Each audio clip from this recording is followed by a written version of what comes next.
I'm pleased to introduce to you Pam Lusk.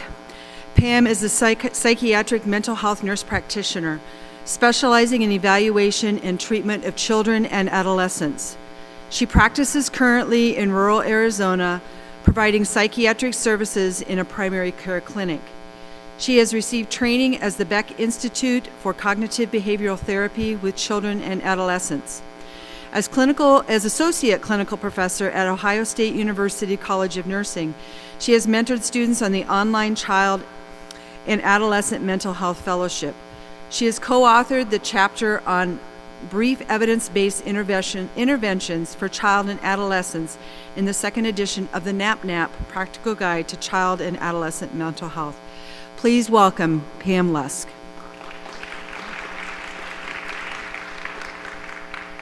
I'm going to roam around because I have a lot of things to show. Can you all hear me in the back?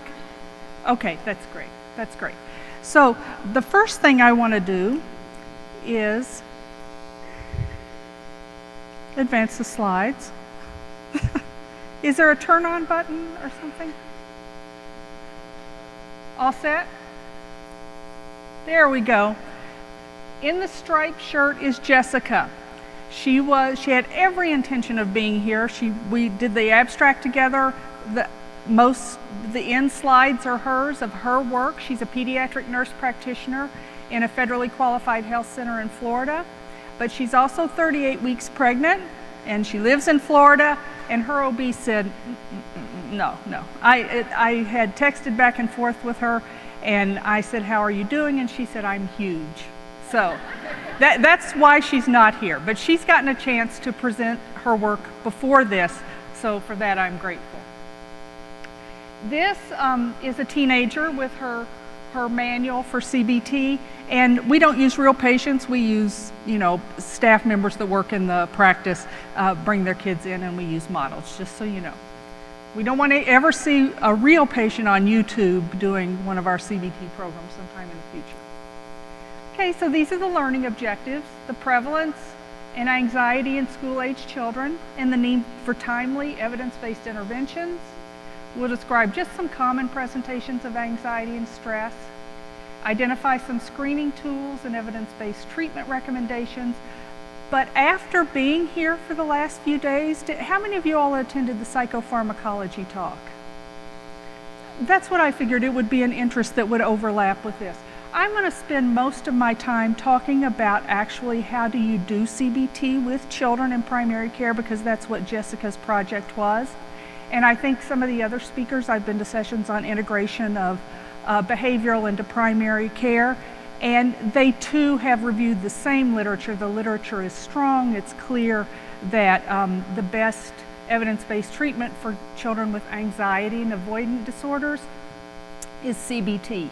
So I'll go through that quickly. In the reference list for this PowerPoint are plenty of the references to the original studies. Okay, so anxiety, you probably know this, is the most common mental health problem in children. How many of you all see it a lot in your practice?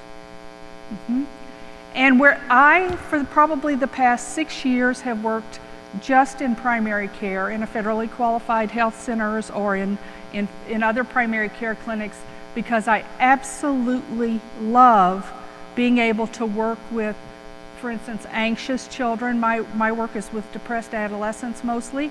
Right there, timely, when they need it, where they need it, in their own practice. For me, the most beautiful thing is when they come and they use the same waiting room to see me as they use to get their immunizations or to get a sports physical. That's comfortable to them. So this is the prevalence, estimated at 5 to 18%. DSM-5, you all were probably used to DSM-4 diagnosis, and they're very, very much the same. You see separation anxiety, social anxiety disorder, generalized anxiety disorder, the phobias, panic attacks.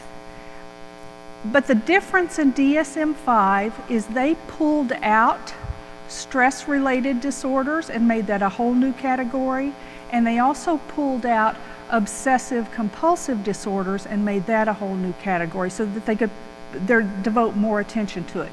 for instance, in OCD now is the trichotillomania. That's in the OCD part. In the stress-related, that's where PTSD is now. And you've heard some of the other speakers say some of the CBT for the stress-related disorders is more specialized.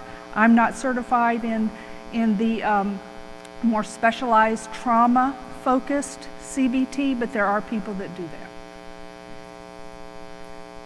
So it affects 1 in every 30 children, 2-to-1 ratio of girls to boys. I bet in practice I see as many boys as girls. Just interesting. This is the key. For it to be an anxiety disorder, it really does have to cause an impairment in their day-to-day functioning, either at school or at home or in social situations and for a school-age child, that's Brownie Scouts, the soccer team, whatever. But there has to be an impairment socially, academically, or at home for them to meet the criteria of an anxiety diagnosis. NAPNAP has identified as a research focus internalizing disorders of childhood, and that's what we consider the kind of quiet disorders, anxiety, depression. Sometimes we see more attention paid to the child that's externalizing, that's either hitting people or doing something that gets them really in trouble. You all know this, and I've learned this, and that's why I want to work in primary care. They come to primary care. I live in a rural area, which means I see my colleagues out and about, and it's not unusual. I used to work in a community mental health center, and they would say to me, well, we referred the 2 16-year-olds from the high school, to you. I hope it works out, get back to us. And I never see those kids. They don't come to the community mental health center. There's just barriers, and we'll talk about that. Families have a long-standing trusting relationship with primary care. 75% of mental health care is done in primary care. You are doing most of it. So here's the anxiety-related disorders.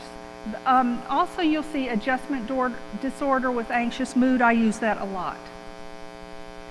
These are temperamentally, some people are just of an anxious temperament. I actually am. I have a daughter who is. When I used to work with college students, I could say to a really anxious nursing student, there are plenty of those, I could say, who in your family has anxiety? And they could tell me. Now, the reason I asked that was, well, what works for them? Because that's a good starting place. But it does an anxious temperament can run in families. We also have the what-if children. You say, are you going to go on the school field trip? I can't go. What if the bus breaks down? What if my mom can't get a hold of me? What if I can't call home? What if I forget my lunch? Do you see what I mean? It's almost a catastrophizing cycle, but they will often say things that start with, but what if? And then you see down at the bottom is the post-traumatic stress disorder and the acute stress disorder, which have now been pulled out for stress-related. This is the DSM-5 criteria for anxiety, excessive anxiety and worry, for at least 6 months. That's much longer than depression. Depression is just 2 weeks, but this is 6 months, and they have a difficult time controlling the worry, and then they have these symptoms. At the talk earlier, they talked about how you can get an overlap, or the symptoms will sometimes present as ADHD or ADD. I get plenty of referrals, and I use the Vanderbilt scale because you see restlessness, difficulty concentrating, irritability, and they will send a child for that. But if you're using the Vanderbilt, which I do use, there are a couple of questions for anxiety, and I always just look for them. They are, is fearful, anxious, or worried? Is self-conscious or easily embarrassed? Is afraid to try new things for fear of making mistakes. So I always look for these. They're usually on the second page, and you can tell that they're the anxiety items. Very often, that particular child will be having more anxiety, and it isn't probably ADHD. So the screening tools. We use the SCARED. I'm going to put a shameless plug in for your NAPNAP guide. I had nothing to do with the anxiety chapter. But it does have the screening tools in it. It has the GAD, the Generalized Anxiety Scale 7. It has a KISS Worries questionnaire. How many of you all have ever used that? You know, I usually use that second after I've used one of the other screening tools, because it's a really good way of kind of finding out what area they're worried about. It has questions like, I'm worried my parents will divorce, or I'm worried I won't do well in school. And if they're filling it out, remember, these are anxious kids. They're better at just doing the check marks. It just can give you a sense of what that area of anxiety is for them. So, and the Spielberger is in that, in the NAPNAP book as well. I use it all the time. I just pull it off the shelf and get a screening tool. Now this is also in this book, just copied, but this is from the American Academy of Pediatrics. I use this and I give it to parents because it's updated about every 3 to 6 months. It looks like this, and if you Google evidence-based child and adolescent psychosocial interventions, you will get it, okay? It's actually 3 pages, but the second and third pages are them telling you how they arrived at their levels of evidence. If you look, the very top, it's hard to read here, I know, anxious or avoidant behaviors in children, okay? That's the diagnostic category. Level 1, best support is for CBT. You just generally will find that. I use this because it has most of the common child disorders on it. But you can give this to parents and they can see where the evidence is and how they arrived at the evidence. And they always trust the American Academy of Pediatrics. So I use that to support my case for the treatment plan we'll make. This is the position statement on the integration of mental health care in pediatric primary care settings, NAPNAPs. And then look at number 3. Implement evidence-based interventions for common mental and behavioral health problems in primary care. And that's what I hope you do, because you're probably the best person to do that if you choose to put that in your primary care. This is the format that people are using now. It's from SAMHSA. You can think of this in terms of, several years ago, it was SAMHSA that put out motivational interviewing as a brief intervention. And originally that was for substance abuse. Motivational interviewing techniques were for substance abuse. But they've been used for many more things now. You all know that. How many of you all do motivational interviewing? See, so you're already doing a brief evidence-based intervention. So this is what SAMHSA says now is just a way of looking at the model of looking at behavioral health in primary care. They call it SBIRT, okay? So SBIRT is screening. That's your evidence-based screenings, whatever your clinic decides to do for every child. You know, for instance, maybe you use the PHQ-9 for all your adolescents for depression, or you're looking at it. So to do screening, SAMHSA says, do a brief intervention and referral to treatment. Now what we're going to talk about is when you do the brief intervention, that may be the treatment, that you may have just done it. But you, just like me, will run into some complicated cases that need more specialized treatment, but you can still do the brief intervention while you're waiting for them to get plugged into a specialist.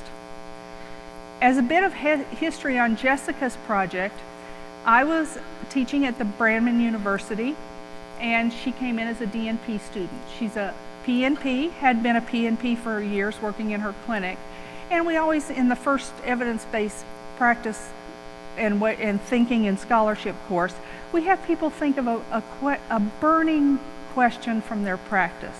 She didn't hesitate a minute. She said, I know what mine is. I have anxious children.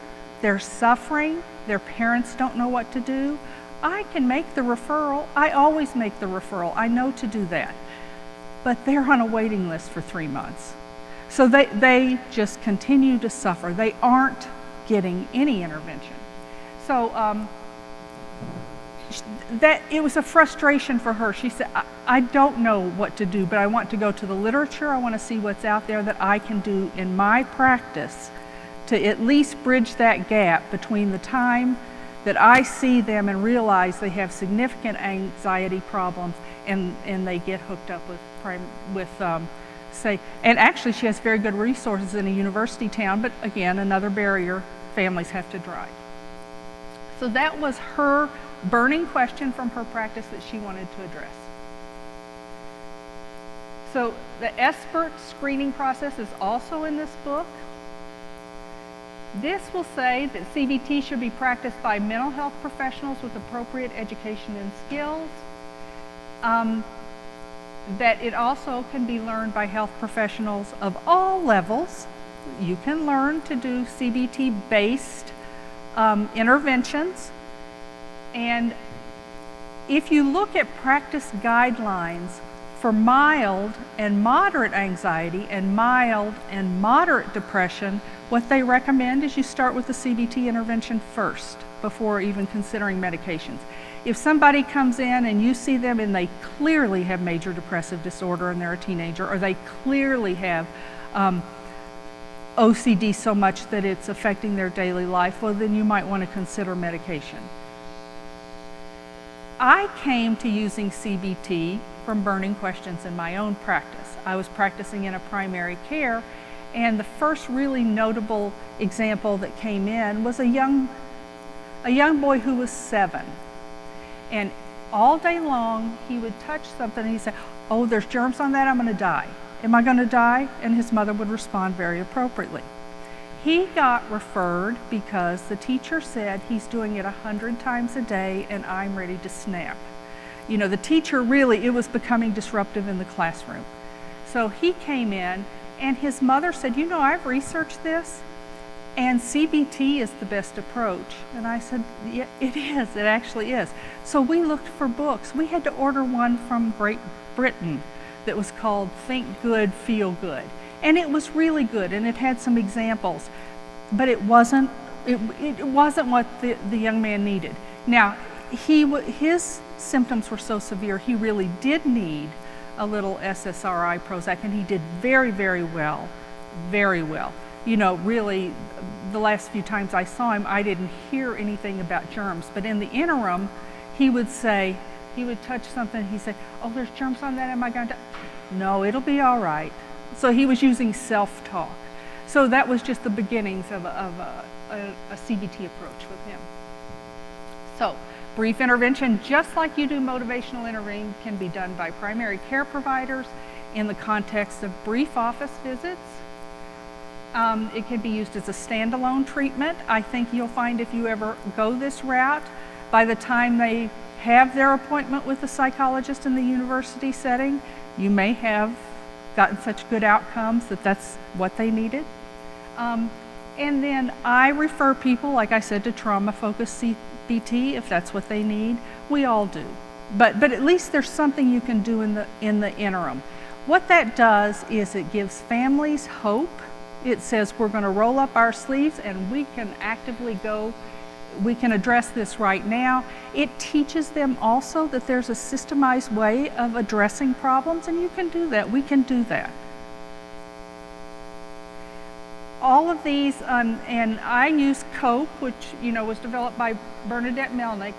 She calls it CBT skills building, okay? Cognitive behavioral skills building. It leaves off the word therapy, but it's essentially the same. We always have the parents in. I always invite the parents when I see adolescents. I think you all know you're anxious, the children in your practice that are anxiety, and if you suggested that they would separate from their parents, they look like they're going to faint. They look like they just can't breathe. So the parents are always in. I actually like that because the parents learn the same skills. CBT is as good for me and good for you and good for the parent and good for the child. It applies to everyone. It's very understandable, and then the family can reinforce what the child is learning. We've already mentioned this, that the American Academy of Child and Adolescent Psychiatry, their practice parameters are that CBT is the first line treatment for mild to moderate anxiety and mild to moderate depression. Okay, so Jessica went to the literature and she did a full literature review, found the levels of evidence, found that everything said that CBT first. We hear this all the time. This last modality has become more innovative. It has been. The book that we use, the COPE manual that we use,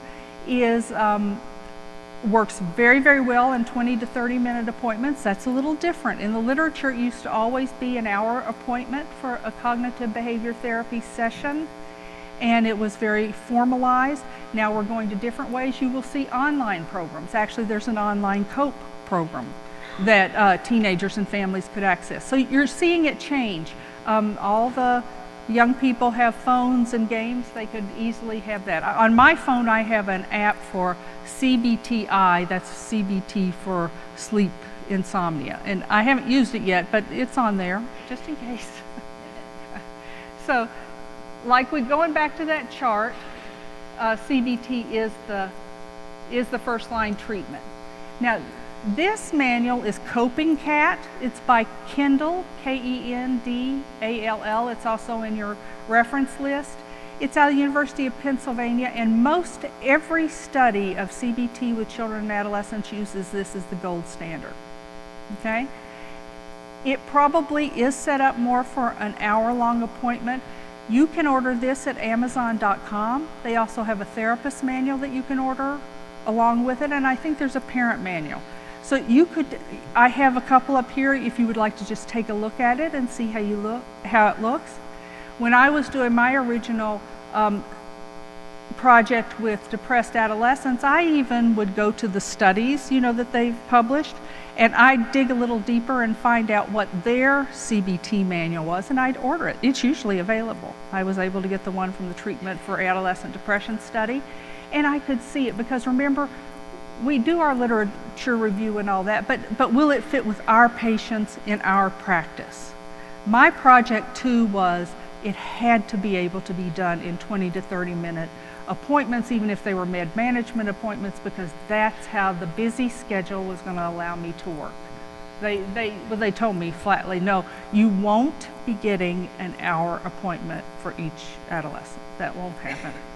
And so Jessica too made sure that she stuck to a regular 20 to 30 minute appointment because we really want to measure outcomes and see if it's effective in that length of time. And like I said, most of the literature, if you really read it, they've been done with hour-long sessions. In the psychopharmacology lecture, you also heard that they have pure patients. For the TAD study, the adolescent depression study, the criteria to be in the study is you only had major depressive disorder. And that's a little tough. I talked to somebody who was involved in that, and they said pretty much that's faculty's kids. Because everybody else has comorbid everything. Substance abuse and anxiety and depression run right together, and they have, all the things that teenagers deal with, social stresses. So it's hard to find somebody that's absolutely purely just one diagnosis. So the usual treatment, this is psychiatry, mental health, this is our guilt. A lot of times usual psychiatric treatment is support, med management appointments, pharmacological management, or nothing. Though nothing is the scariest one. That's the kids that you gave a list of names, or you said, I really know this therapist, they're really good, but they work at the university, and there's just too many barriers. Family doesn't get there. So this is Jessica's slide, and she was asking, why aren't the children with anxiety treatment? She found it was access to mental health providers. Some of your areas don't even have CBT certified therapists. Social stigma, that's that not wanting to go to the next building that says Community Mental Health Center across it. That usually is a whole different intake process. It's all very different than what they're used to at their comfortable healthcare provider.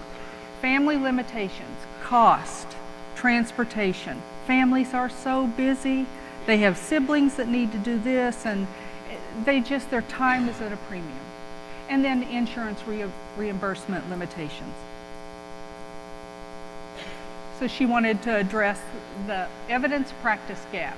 These are the usual complaints from providers, like, I don't have time to do therapy in 15 minutes, I'm not qualified to be a therapist, and my patients can't afford lengthy psychotherapy programs. When I see people, because they know they've been referred to the mental health provider, I introduce myself as a mental health nurse practitioner. That helps a lot. The nurse practitioner helps a lot. They come in and we, do kind of some nice conversation. It's not unusual at all for them to tell me, just so you know, we're not going to put our child on medication. And that, see, for me, that's fine, because I've got an intervention, and I can go ahead with that. They will be very direct about that. Our family has talked about it, and we just don't want to go that way.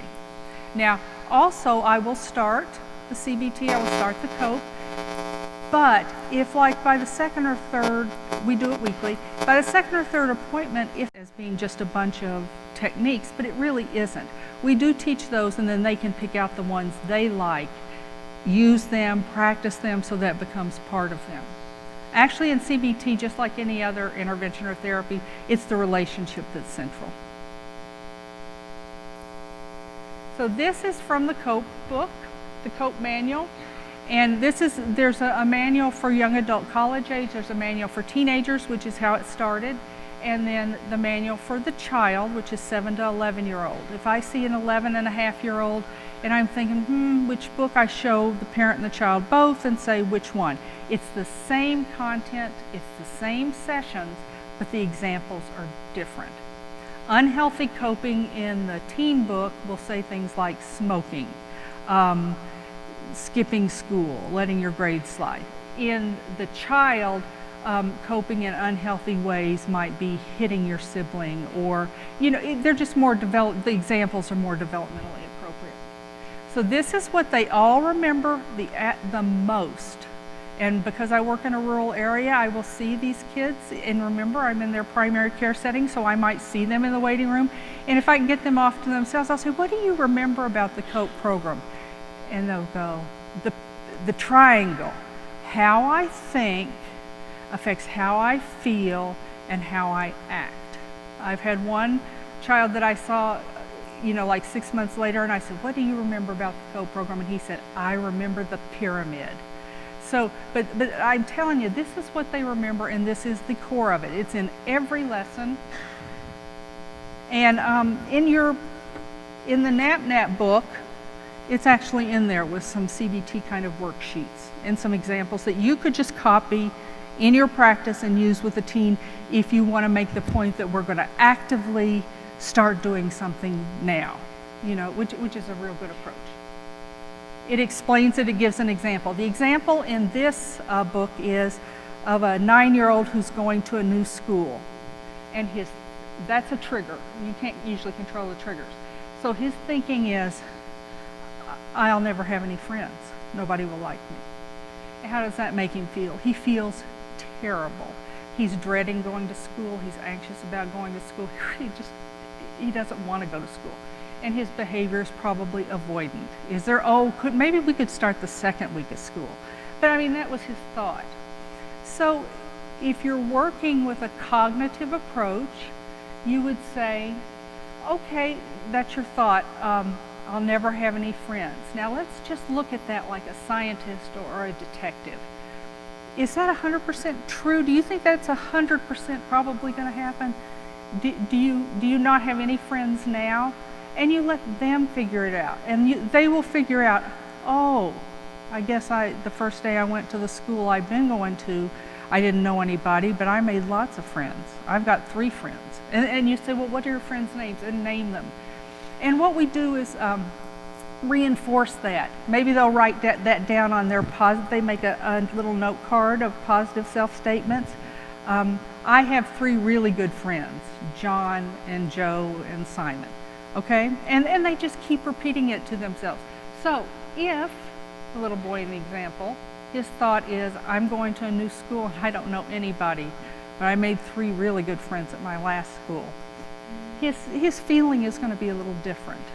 At least his feeling is, well, it's possible, hopeful, and then he will behave probably in a way that will get more positive results if he actually smiles at some other kids or talks to them. So that's how the approach works. The trigger out to the side, we kind of put it, this interestingly enough, an 11-year-old that I was seeing made this. And the trigger is usually out to the side. You don't have anything to do with that. The example they use at the Beck Institute is 2 boys walk up and they see some ants. And one boy is really curious and he says, oh, let's get down and look. Let's watch where they go. And the other boy's thought is, those are ants. I've seen on TV they bite people, your legs swell up and you could die, okay?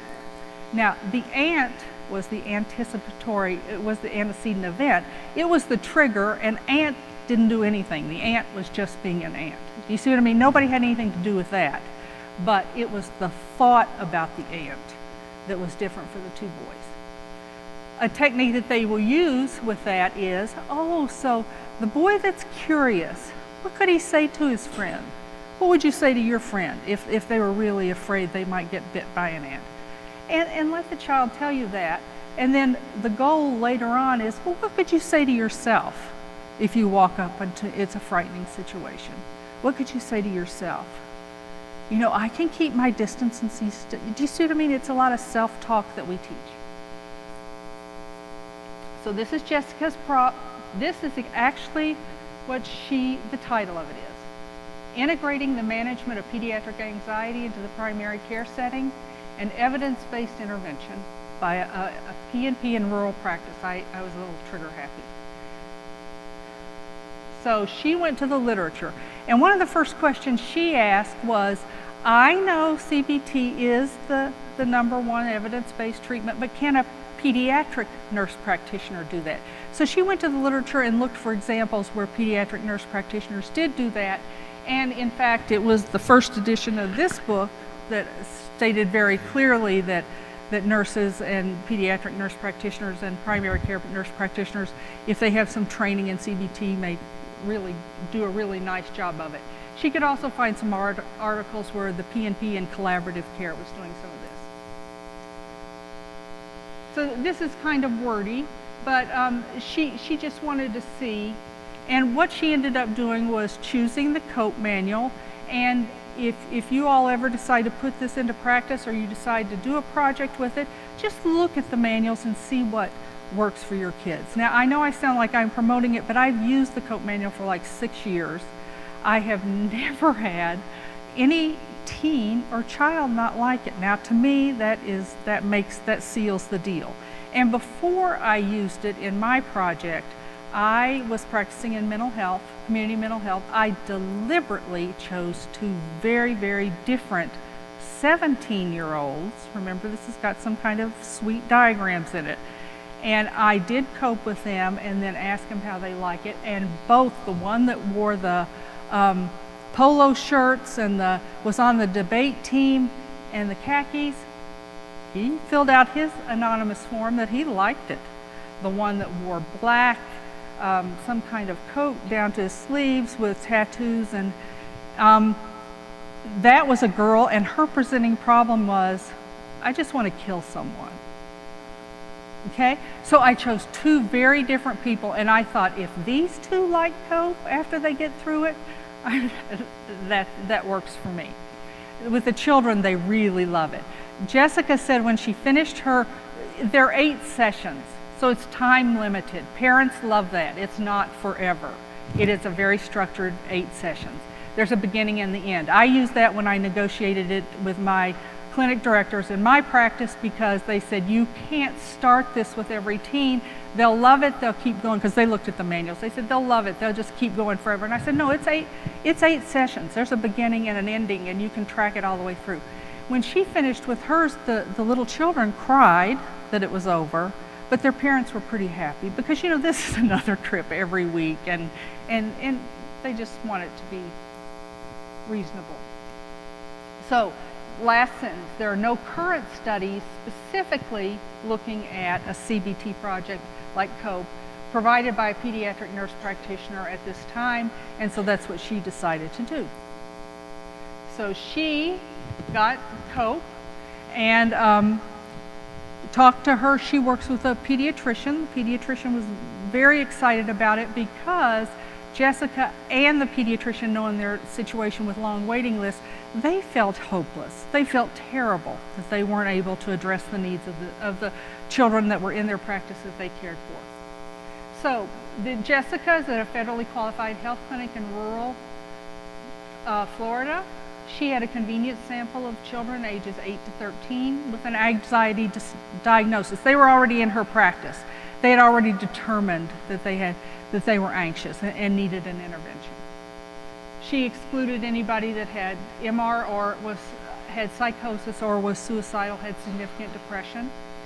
She gave them the symptoms checklist, which is in that book. It's an anxiety scale for children. These are the content, this is the content of the COPE program.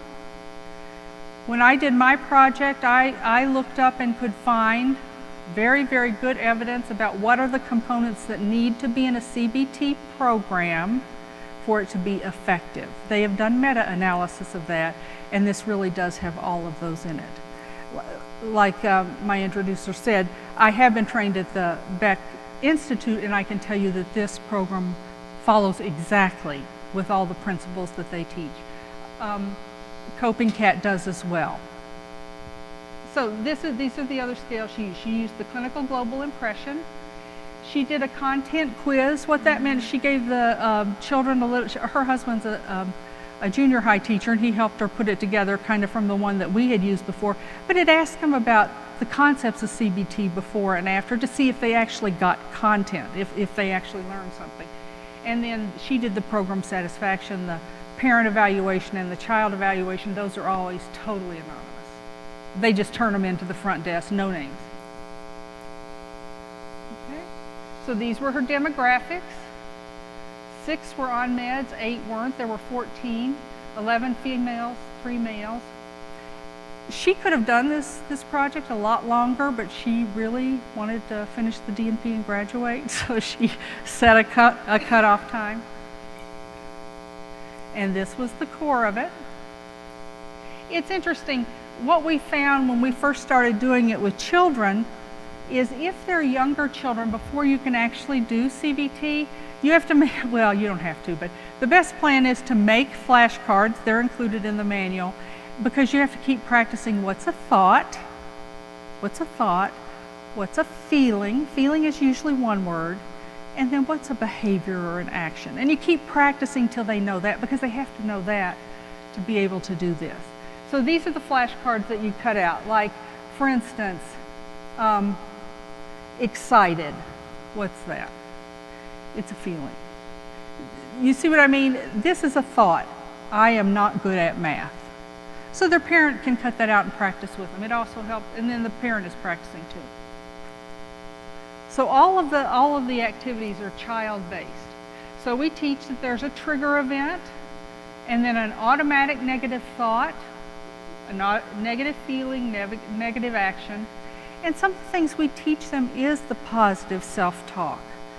I can get through this. I saw a young man, I'll use him as an example. When he came in, he was very anxious, terribly anxious, and you've seen these kids, they're just anxious about everything.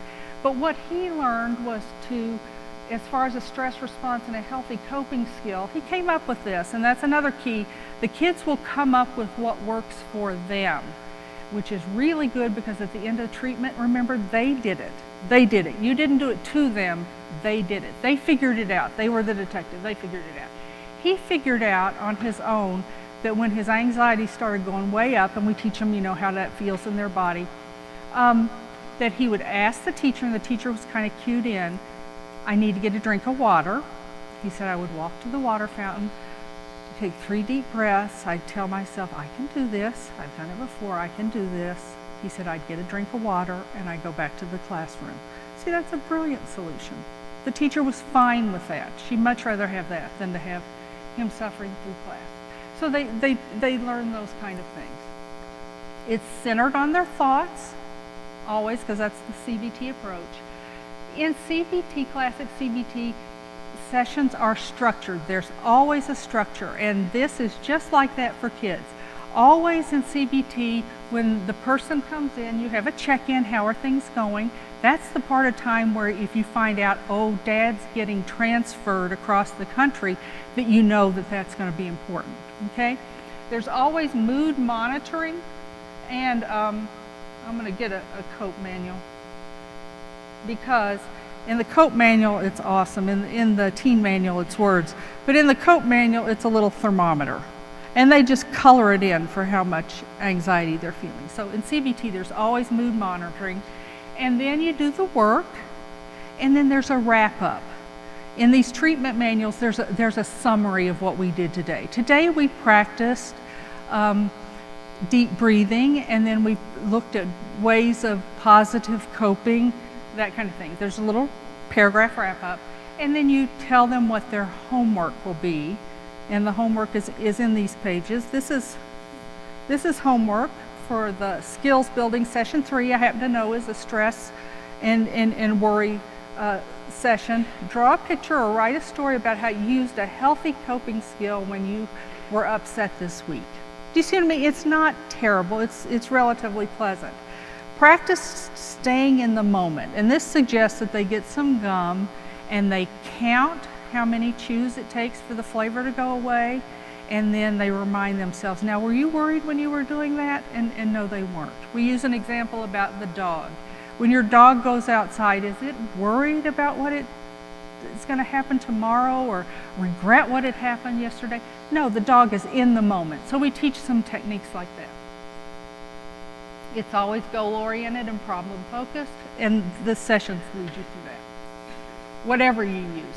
We use flashcards for thoughts, feelings, behaviors, positive self-note cards. They make note cards of positive statements. I have some right here. It says, I am smart. They usually write things like that. I am nice. I am a good friend.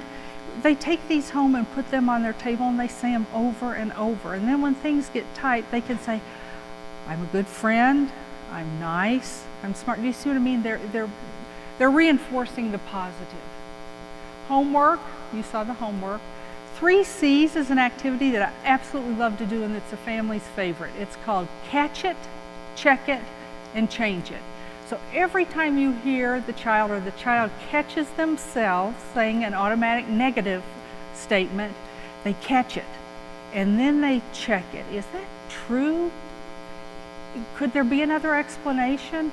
And then they change it, okay? They love it. We use it with a ball. They do it with their family. Their mother can do it in the session. I can do it in the session. So you're doing those 3 things. So for instance, the 11-year-old that drew this, I gave her a blank piece of poster board and markers, and I said, Lauren, I'm going to a conference. Can you draw me the COPE triangle? And she said, oh, I always mess those up. And then she caught herself. See what I mean? And picked up the ball, and she said, I can do that if I do it with pencil first. Do you see what I mean? So they learn that. That's where you're teaching them to be their own therapist. And this is just a catchy way of doing it, to just catch it. And families will tell you, Jessica said a lot of families told her they just did it at home. If little brother ran through and said, I'll never have any friends, somebody would throw him a ball and say, now, what'd you just say? And then they all kind of have fun with, is that true? I mean, is it absolutely true that you will never have any friends? Nobody ever likes you. And then change it to something a little more realistic, like, I had a really bad day at Cub Scouts because my friends weren't there and nobody talked to me, but next time when I go, you know, my friends will be there. So that's how they do it. We do relaxation exercises like the breathing, and then the guided imagery if they like it. This is the 3 C's. They really like this. This is an example of homework. What was the trigger? What were you thinking? What were you feeling? How did you behave? They just practice. You practice, practice, practice. This isn't homework. Write down 3 healthy coping activities that sound fun to you. You can borrow from the list. We give them a whole list. We read the whole list and say, what sounds like you? What would work for you?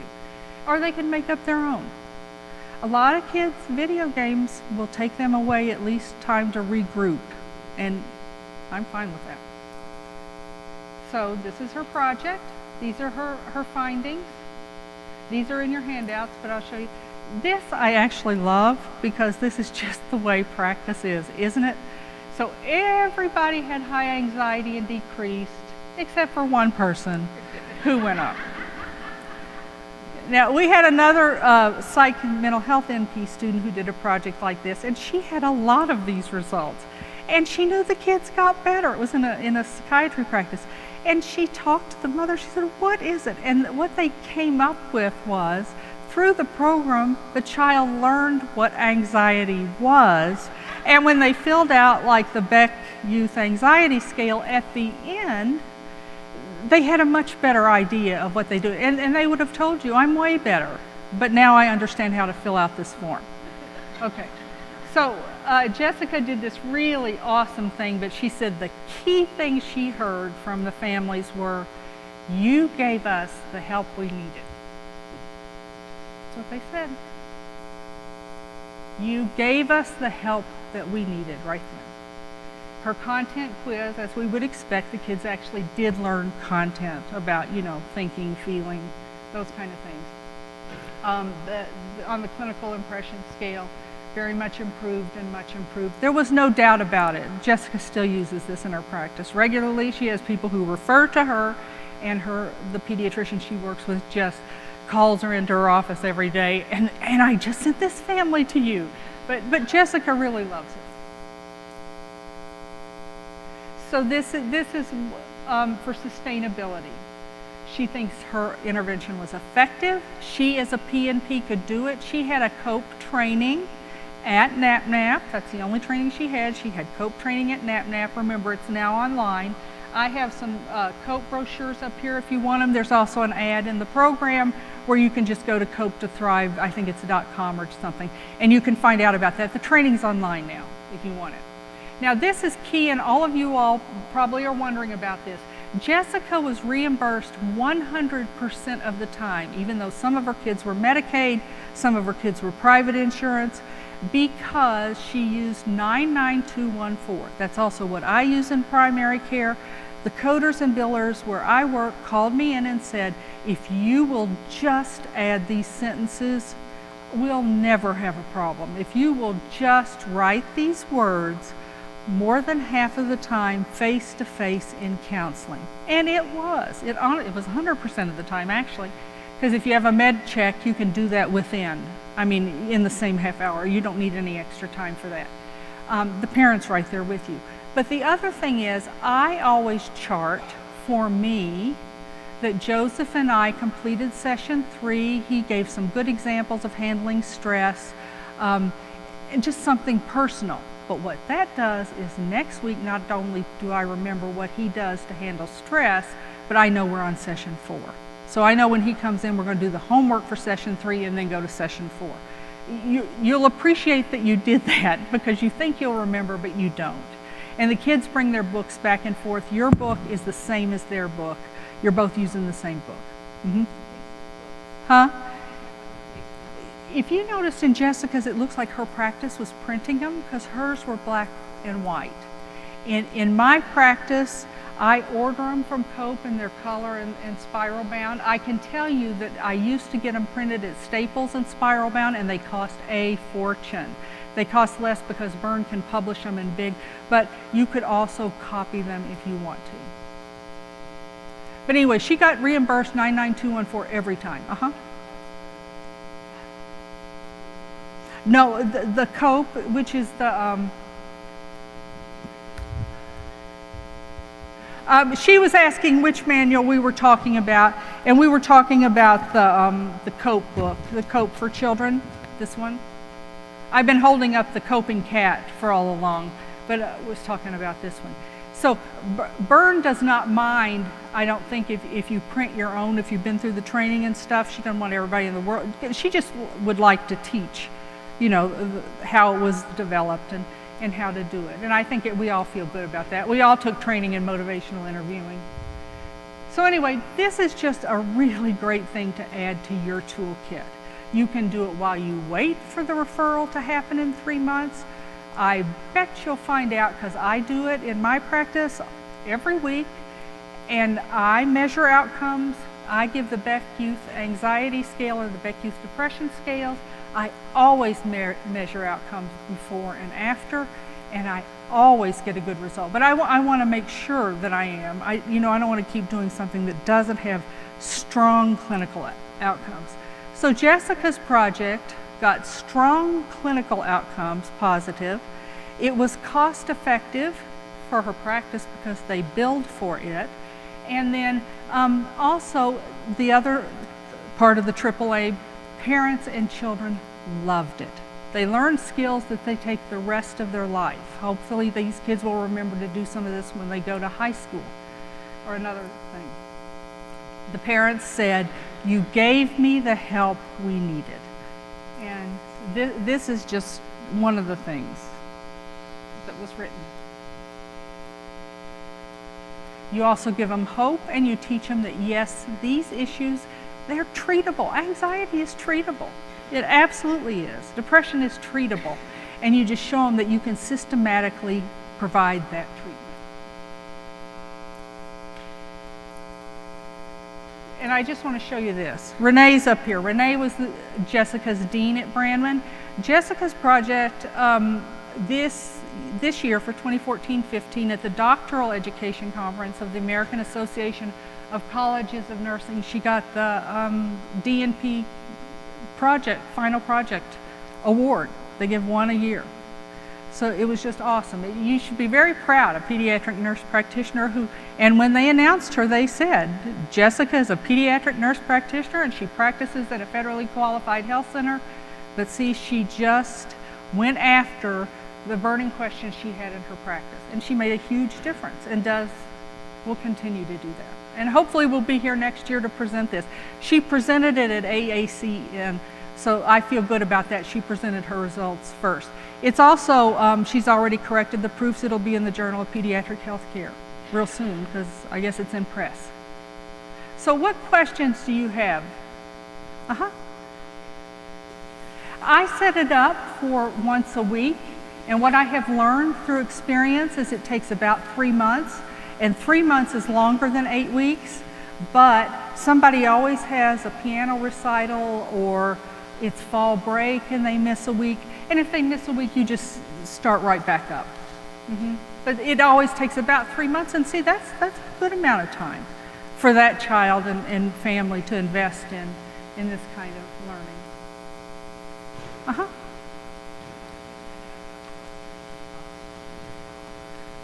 Now that it's online, it used to be we would just offer it. We've offered it at NAPNAP several years, and not this year though. If any of you all want that, you can take this. Remember, there's an ad in your program, but if you go to the website, now that it's online, it can be any time. So that's the reason it's online.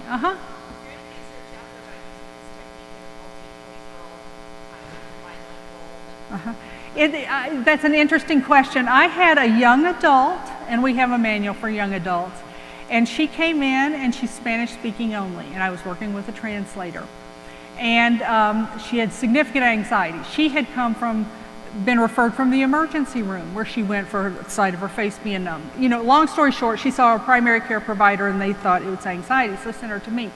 And so I talked with her, and I looked at the translator after she left and I said, we're going to have to do CBT. I mean, she told me, it's my thoughts. My husband doesn't have these thoughts that are just circling and circling and circling and won't stop.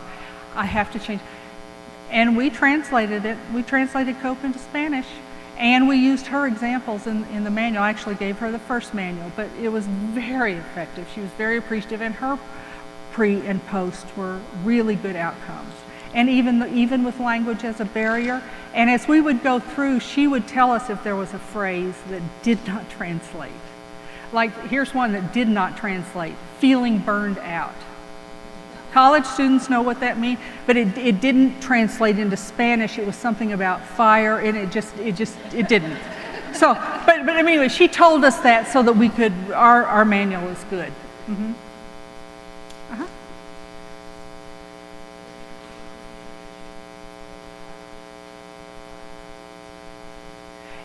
You know, I don't. I would not use the word psychotherapy, and even our psych mental health students don't use the word psychotherapy in their practice unless they have been trained. Remember, I went for training for CBT, and you could do that. But I would use it just like Dr. Melnick does, cognitive behavioral skills building intervention. It is a brief intervention. But or you could do CBT-based intervention. That's how I usually chart it, CBT-based intervention, when I do it. And I think everybody knows what that is. And it's valid, it's strong, and you are qualified to do that. You absolutely are. There was just a study done. It was done overseas, so I'm waiting for one to be done here. Somebody could do that, where nurses actually were the most effective for doing the brief intervention in primary care of all the disciplines, versus bringing in, you know, somebody who might have another background. Because of all those things, trust. Mm-hmm. There was another question. I thought, no. Wait. Oh, good. Yeah.